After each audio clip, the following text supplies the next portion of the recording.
一男一女被关在同一间牢房里，率先从里面逃出去的可赢得1万美金奖励。牢房看起来坚不可摧，牢内层更是由7层不同材质制作而成，整体的重量高达2吨重，想要逃出去谈何容易。逃生的工具可以通过转盘获得，可没想到这第1层就令白毛无从下手。意外的是，翠花轻松就撕扯下来，白毛只好大声地嘲笑着自己。下一层墙壁摸起来非常柔软，看上去像极了泡沫，可白毛却表示这肯定是个陷阱。然而翠花竟再次轻而易举地撕扯下来，果然是泡沫制成的。下一层是一扇门，还有一个门把手。翠花尝试性地用手拽了几下，没办法，用手肯定是不行的，于是只好转动轮盘获得新工具了。意外的是，白毛竟摇到一个奖杯，这小小的奖杯似乎毫无作用，没想到砸上去后效果竟出奇的好，很快就砸出来一道道的深坑。眼见效果不错，便加快了速度，再用手撕掉碎屑，在2人的相互配合下，将门踹出来个大口子。这时白毛提醒翠花，你可以利用工具的呀。他也觉得很有道理，于是赶忙走过去转动轮盘。翠花得到一把小耙子，拿到手后便猛砸木门，似乎还不如用手来的痛快。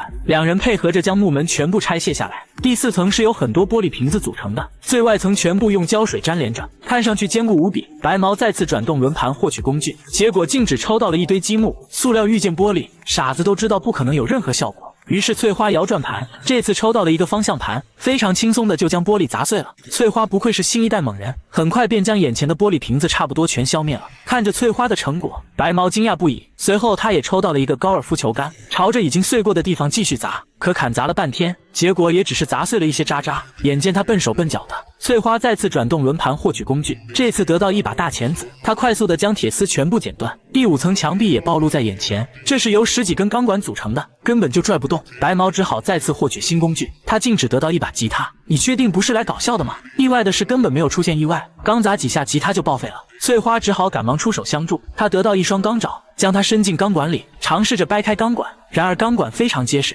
根本起不到任何效果。白毛只好再次获取工具，这次得到了一个下水道盖子，虽然这家伙也是铁制的，可硬碰硬的对决也起不到任何作用，尝试性的卡在钢管里，依旧还是不好使。这玩意看样子真是百毒不侵。翠花赶紧再次转动轮盘，这次得到一把气动钢钳，将它卡在钢管中间，双手用力合拢在一起，只听嘎嘣一声，坚硬的钢管立刻被压断了一根，接着再次利用这种方法剪掉第2根、第3根、第4根，坚不可摧的钢管就这样被成功拆除。第6层是一面铁皮，与此同时白毛也得到了一件新工具，是美国队长的同款盾牌，然而砸在铁皮上叮当响，可也没有丝毫效果。翠花只好继续转动轮盘，抽到了50斤的杠铃，用这么重的东西砸在铁皮上，整个房间如同地震一般颤颤悠悠的，甚至外面的墙壁也出现了几处裂缝。主持人赶紧收回了杠铃，再这样下去你俩恐怕就逃不出来了。随后白毛转到了一把切割机，用来切铁皮再好不过了。在他的不断努力下，终于切开个长方形的口子。正当他沾沾自喜时，没想到切割机就被用坏了。幸亏铁皮已经完全切开，已经能看到最后一层的木板了。眼见即将迎来胜利，白毛不停地用脚踹木板，